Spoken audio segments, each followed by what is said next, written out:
வணக்கம். இன்னைக்கு நாம ஆழமா பார்க்க போறது நீங்க எங்க கூட பகிர்ந்துகிட்ட ஒரு யூடியூப் வீடியோவை பத்தி தான். வணக்கம். ஆமா, ரொம்ப ஒரு சுவாரஸ்யமான வீடியோ அது. வரப்போற 2026 தமிழ்நாடு சட்டமன்ற தேர்தலை ஒட்டி ஒரு நிதி உத்திய அந்த வீடியோ முன்வைக்குது. ஆமா, அதாவது தங்கக் கடன், அப்புறம் விவசாய கடன் தள்ளுபடியாக வாய்ப்பிருக்கு. அதை எப்படி நாம பயன்படுத்திக்கலாம்னு அதுல பேசுறாங்க. சரிதான்.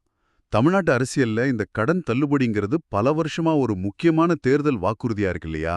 நிச்சயமா. ஆனா இந்த வீடியோ அத ஒரு அரசியல் செய்தியா மட்டும் பார்க்காம, ஒரு தனிநபர் நிதி திட்டமிடலுக்கான வாய்ப்பா பார்க்கறது தான் இங்க நாம கவனிக்க வேண்டிய விஷயம். கரெக்ட். அப்போ இந்த வீடியோவோட கணிப்புக்கு என்ன அடிப்படை? சும்மா தேர்தல் வருது அதனால தள்ளுபடி வரும் அப்படின்னு சொல்றாங்களா? இல்ல இதுக்கு பின்னாடி ஏதாவது உறுதியான காரணங்கள் இருக்கா? இல்ல, இது வெறும் யோகம் கிடையாது. சரி, அப்போ இத பத்தி விரிவாவே பார்க்கலாம். திமுக, அதிமுக 2 கட்சிகளுமே நகைக்கடன் தள்ளுபடிய அறிவிப்பாங்கன்னு அந்த வீடியோல சொல்றாங்க. இதுக்கு என்ன காரணம்?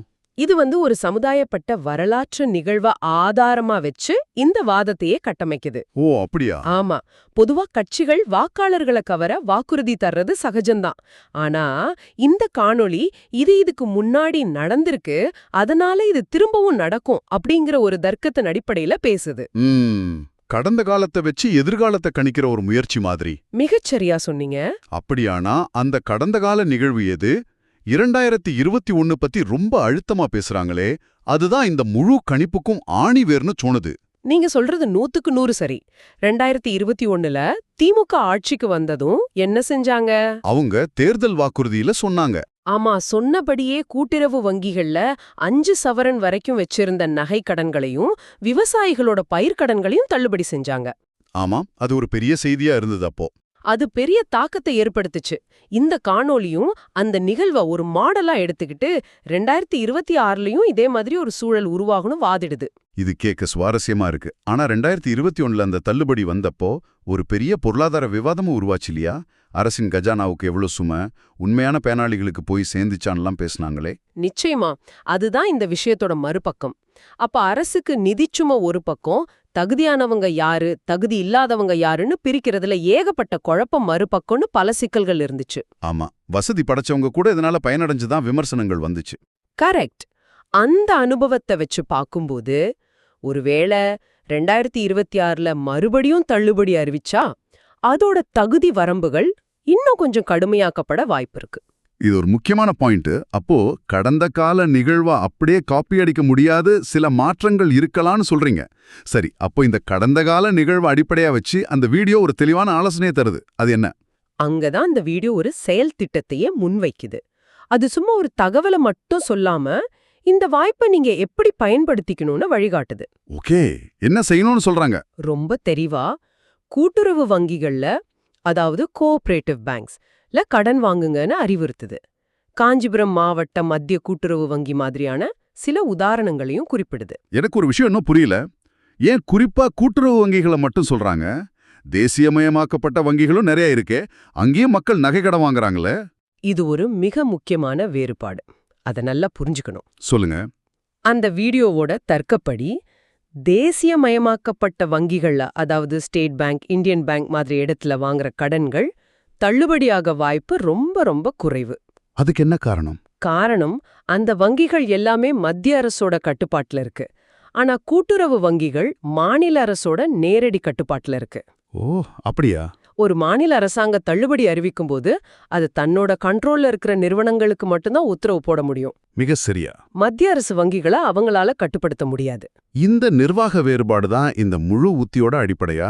ஆமா, இந்த நிர்வாக வேறுபாட புரிஞ்சுக்கிறது தான் இந்த உத்தியோட திறவுகோல்னே சொல்லலாம். அரசின் கொள்கை முடிவுகள் எல்லா நிறுவனங்களையும் ஒரே மாதிரி பாதிக்காது. புரியுது. இந்த சின்ன வேறுபாட்டை புரிஞ்சுக்கிட்டு செயல்படுறவங்களுக்கு தான் இது சாதகமா அமையும்னு அந்த வீடியோ சொல்லுது. நிறைய பேர் பேங்க்னா எல்லாம் ஒண்ணுதான்னு நினைப்பாங்க. ஆனா இந்த நுணுக்கத்துல தான் வெற்றியே இருக்கு. இது கேட்க நல்லா இருக்கு. ஆனா இதுல ஒரு பெரிய ரிஸ்க் இருக்கிற மாதிரி எனக்கு தோணுது. ஒருவேளை அந்த வீடியோ கணிச்ச மாதிரி கடன் தள்ளுபடி அறிவிக்கப்படலைன்னா என்ன ஆகும்? தேவையில்லாம கடன் வாங்கி வட்டி கட்ட வேண்டிய நிலைமை வந்துடுமே. நீங்க கேட்கறது ஒரு நியாயமான கேள்வி. இந்த காணொளி இத ஒரு சூதாட்டம்னு சொல்லல. அதுக்கு பதிலா ஒரு கணிக்கப்பட்ட இடர், அதாவது ஒரு கால்குலேட்டட் ரிஸ்க்னு சொல்லுது. Calculated risk. ஆமா, தள்ளுபடி கிடைச்சா பெரிய லாபம், கிடைக்கலன்னா நாம வாங்கின கடனுக்கு வட்டி கட்டணும். அந்த வட்டியை செலுத்துற திறன் இருக்கிறவங்க மட்டும்தான் இந்த முயற்சியில இறங்கணும்னு ஒரு மறைமுக எச்சரிக்கையும் அதுல இருக்கு. உண்மைதான். யோசிச்சு பார்த்தா ஒரு தேர்தல் வாக்குறுதி எப்படி ஒரு தனிநபர்கிட்ட நிதி முடிவை இவ்ளோ ஆழமா மாத்துதுங்கிறது ஆச்சரியமா இருக்கு. ஆமா. இது ஒரு தனிநபர் முடிவா இல்லாம ஒரு சமூக போக்கா மாறினா அதோட விளைவுகள் எப்படி இருக்கும்? ஆயிரக்கணக்கான பேர் இதே நம்பிக்கையில கூட்டுறவு வங்கிகள்ல கடன் வாங்க ஆரம்பிச்சா அது அந்த வங்கிகளோட நிதிநிலைய பாதிக்காதா? அது அடுத்த கட்ட பொருளாதார பிரச்சனை. குறுகிய காலத்துல வங்கிகளுக்கு கடன் கொடுக்கறதுனால வருமானம் அதிகமாகும்.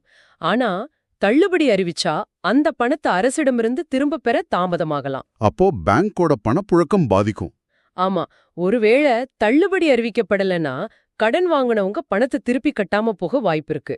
இது வங்கிகளோட வாரா கடன் அளவை, அதாவது என்பிஏவை உயர்த்திடும்.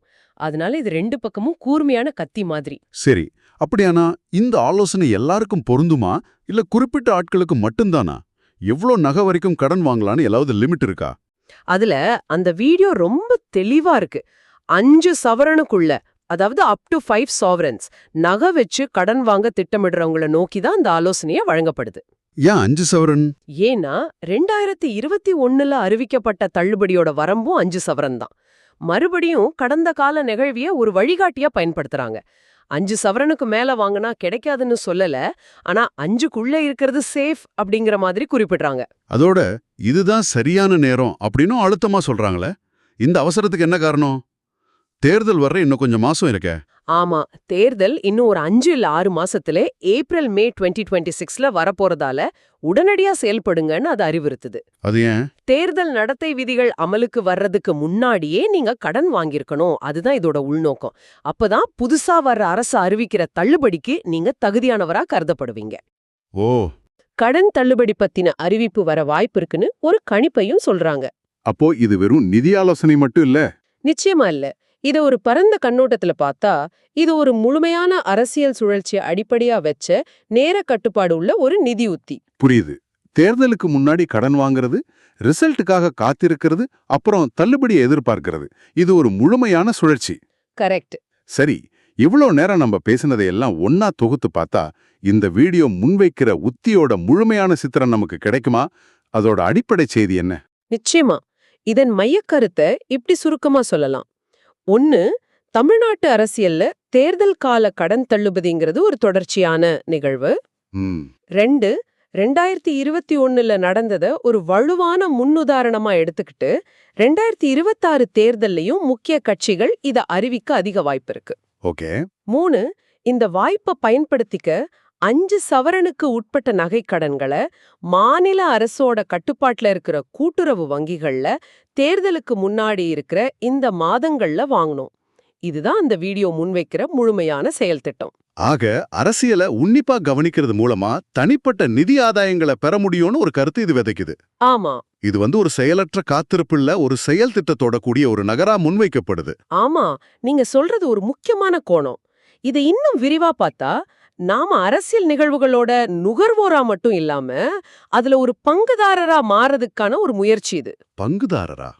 ஆமா, அதாவது அரசியல் நிகழ்வுகளை பார்த்துக்கிட்டு சும்மா இல்லாம அதோட சாத்தியமான விளைவுகளை கணிச்சு அதுக்கேத்த மாதிரி முன்கூட்டியே நிதி முடிவுகளை எடுக்கிறது. இந்த உத்தி ஜெயிக்குமா ஜெயிக்காதாங்கிறது வேற விஷயம். ஆனா இந்த சிந்தனை முறையே ஒரு புது கோணம்தான். சரி, ஆக அரசியல் நிகழ்வுகளையும் தனிநபர் நிதி முடிவுகளையும் இணைக்கிற இந்த யூடியூப் காணொளியோட உத்திய நாம இன்னைக்கு விரிவாக அலசணும். தேர்தல் வாக்குறுதிகள் தனிநபர்களோட நிதி திட்டமிடலை எப்படி பாதிக்கக்கூடும் என்பதற்கு இது ஒரு நேரடி எடுத்துக்காட்டு. ஆமா, ஆனா இங்க நாம திரும்ப திரும்ப கவனிக்க வேண்டிய ஒரு முக்கியமான விஷயம் இருக்கு. என்ன அது? கடந்த காலத்துல நடந்த ஒரு நிகழ்வு மறுபடியும் நடக்கும் அப்படிங்கிற ஒரு அசைக்க முடியாத நம்பிக்கையின் மேலதான் இந்த முழு ஆலோசனையுமே கட்டமைக்கப்பட்டிருக்கு. அந்த நம்பிக்கைங்கிற அஸ்திவாரம் எவ்வளவு உறுதியானதுங்கிறத பொறுத்துதான் இந்த உத்தியோட வெற்றியும் தோல்வியும் அமையும். கரெக்ட். அரசியல் சூழல் மாறலாம் இல்லையா? கொண்டு போகுது.